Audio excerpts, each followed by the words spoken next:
തമിഴ്നാട്ടിൽ ടി.വി.കെ കോൺഗ്രസ് സഖ്യം രാഷ്ട്രീയകാര്യ സമിതി യോഗത്തിൽ തീരുമാനം വന്നിരിക്കുന്നു.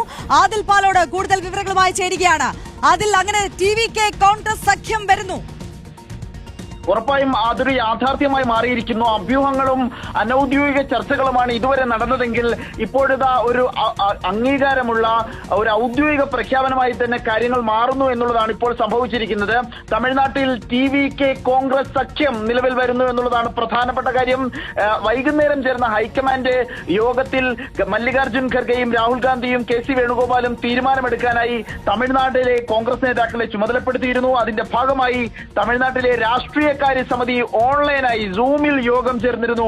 ആ യോഗത്തിലാണ് ടി.വി.കെക്ക് പിന്തുണ നൽകാനുള്ള തീരുമാനം എടുത്തിരിക്കുന്നത്. 5 MLA-മാരാണ് കോൺഗ്രസിനുള്ളത്. ഈ 5 MLA-മാരും വിജയിയെ പിന്തുണയ്ക്കും, ടി.വി.കെയെ പിന്തുണയ്ക്കും എന്നുള്ളതാണ് പ്രധാനപ്പെട്ട കാര്യം. ഇതിൽ ചില ഉപാധികൾ കൂടി ഈ പിന്തുണ നൽകുമ്പോൾ